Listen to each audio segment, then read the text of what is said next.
All right, Shalom Akim. Before I begin this lesson, all praise, honor, and glory is due to Yahweh, Ba'ashem Yahweh Shah. Double honors to the head apostles and elders of Great Millstone. I also want to say Shalom, much due honors and respect to you brothers out there that's also laboring in his work, continuing to push out this gospel in all diligence, all truth, faith, and sincerity. So yeah, just want to get into a quick lesson, pretty much concerning the climate on the earth right now. All right, the pulse, the temperature of the earth. All right, where you got these so-called born againers and Christians, so-called Christians. All right, they're not the real Christians. You know, coming out of their little rat hole. All right, trying to oppose the truth. All right, because this truth is pretty much doing what it was meant to do, and that's stir everything up. All right, and the Apostle Taha, in one of his latest videos, he played the clip of some guy, all right, ranting, and he was alluding to the Israelites, no particular group. He didn't pinpoint no particular group from what I heard in the clip, but the Israelites overall, the so-called Israelite movement, and he was complaining, all right, that we call the so-called white man the devil, all right. We call black people niggers. We talk down on a black woman, all right. And this was his rallying cry against the Israelites, all right, which proves that these people out here, they carnal, and they don't see things through spiritual lenses, all right? Because the Most High deals with separation, and that's what the Most High doing right now. He's stirring everything up, and he's making a separation between his people and his enemies, because anybody that's not in this truth, all right, well, they are enemies of the Most High. There's one extreme or another. And why is that? Simply because they're carnal. That's that distinguishing factor, man. All right, they seeing things through the lens of the world. All right. So let me get right into it. This 1 Corinthians chapter 2 and verse 4. And my speech and my preaching was not enticing words of man's wisdom, but in demonstration of the Spirit and power. Right. So this guy, he would have had a problem with the Apostle Paul, because the Apostle Paul didn't speak with enticing words, man. All right? He didn't speak with an eloquent tongue. Because being here in Babylon, America, you are conditioned, to, just subscribe to that whole idea of somebody smooth talking, man. All right? And that whole idea of being roughly and manly and being straightforward, that's frowned upon, man. But that's what this truth is all about. All right? Verse 5, that your faith should not stand in the wisdom of men, but in the power of the Most High, right? So the reason why we, all right, believed in this truth, it wasn't because of the wisdom of men, it was the power of the Most High, meaning we wasn't offended, all right? We didn't listen to the words of the apostles and whatever man that the Lord chose you to hear that brought you into the truth. You didn't perceive it through the lens of the world, all right? You saw it all spiritual, you know? You didn't look at a man and say, well, hold up, this guy using rough words, he's cursing, he got a Bible in his hand. No, I can't follow that guy. Why didn't we take that approach? Because it was the Spirit of the Most High, all right? He put a certain spirit on us to listen to the words and be drawn to the words, all right? Verse 6, howbeit we speak wisdom among them that are perfect, right? Meaning when we teach this word, all right, and whoever subscribe to it and believe in it, well, that means they are perfect, man. That's who we speaking this wisdom to. When we come out and we put up videos, we go out on the highways and hedges, we not trying to gather the masses, because we understand that the Most High is not dealing with everybody, man. And opposed to these pastors and preachers, they trying to get a big number of people, a big congregation, all right? So with that thought alone, they got to have a certain level of compromise, man. They got to appease the people. Why? Because they want to be able to suffice everybody's emotional needs. They don't want to ruffle no feathers. So right there, there's a disagreement, you know, because we are not in that spirit. We know that there's going to be a certain number of men to come in, and those men are the perfect, all right?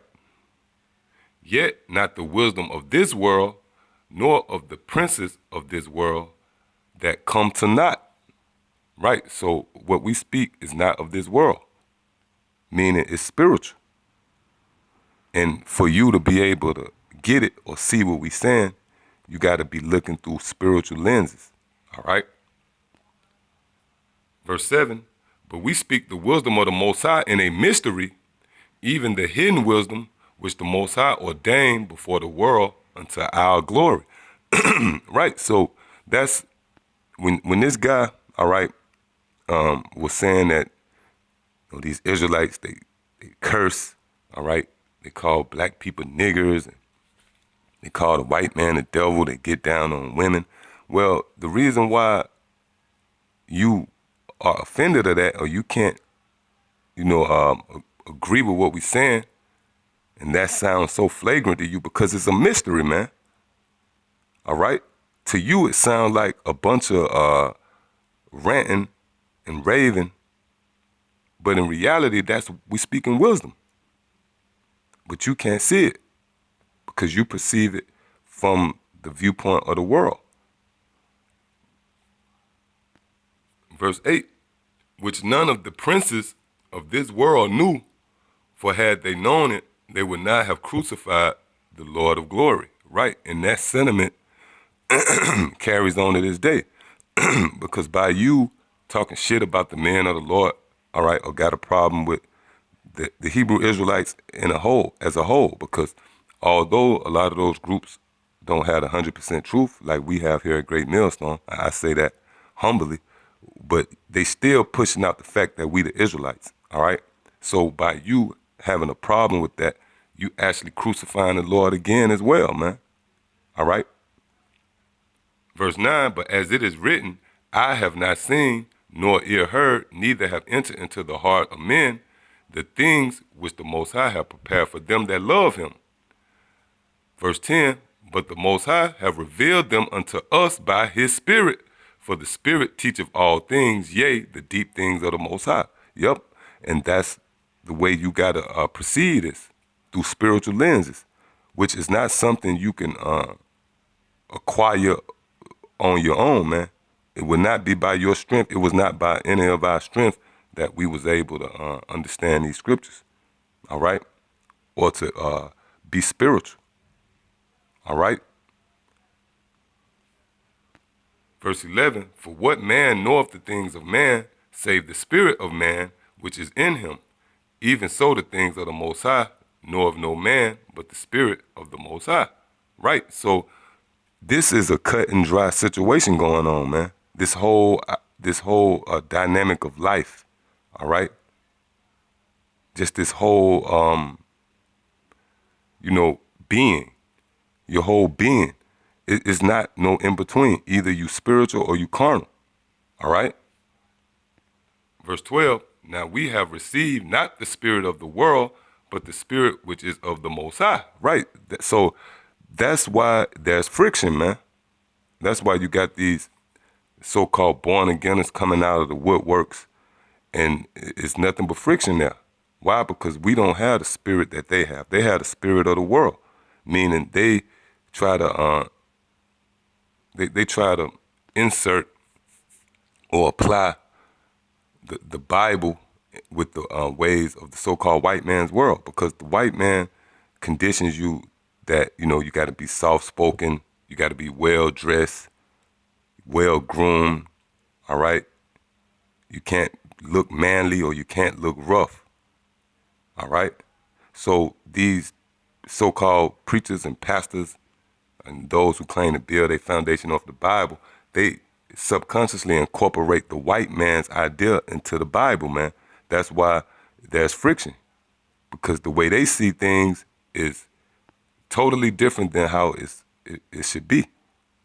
Again, they think that a pastor or a preacher should look like a damn a guy that worked at Wall Street, all right, with a suit and tie, all right, some financial advisor or a lawyer or a smooth talking senator or congressman, city councilman. They actually incorporate that with the Bible. They think that's how a preacher should look at what as well, meaning that they are of this world. So again, it says, now we have not the spirit of the world, but the spirit which is of the Most High, that we might know the things that are freely given to us of the Most High. Right. So these things was not given to everybody, man. Which proves again this is separation. And what's that distinguishing factor? Either you spiritual or not. Either you seeing things through the spiritual lens or through a worldly carnal lens. There's no in between. All right. Verse 13, which things also we speak, not in the words which man's wisdom teacheth. Right. So the way we speak, we not speaking politically correct. That's all what Paul's saying right here, man. We're not speaking the way the world conditioned you to speak. And that's what got these pastors and preachers offended. They see men of the Lord cursing people out, and they're like, oh my goodness, what's going on? Because they under that idea that that's the way you're supposed to speak, that, like the white man told you to speak, man. All right? That whole PC thing. So let's read this again. Which things also we speak, not in the words which man's wisdom teacheth, but which the Holy Spirit teacheth, comparing spiritual things with spiritual. All right? Verse 14, but the natural man receiveth not the things of the Spirit of the Most High. Right. So that guy who was saying, man, these guys curse black people out and they call women bitches. And they believe they can have more than one wife. That means you couldn't receive the things of the Spirit. You couldn't receive it. All right? And that goes for anybody outside of the circle of this truth, man. You're not going to be able to receive it unless the Most High put that spirit on you to receive it. All right? Again, but the natural man receiveth not the things of the Spirit of the Most High, for they are foolishness unto him. And that's the way the guy was coming off. And that's how all these guys, all right, Jesus is, I forget the name of the little organization, all right? Vocab Malone, Dr. James White, the Edomite, all right? All these different groups that reared their ugly head that's coming up against this truth. Well, what we saying is foolishness unto them, man. Neither can he know them because they are spiritually discerned, all right? Let's look up this word discern, all right?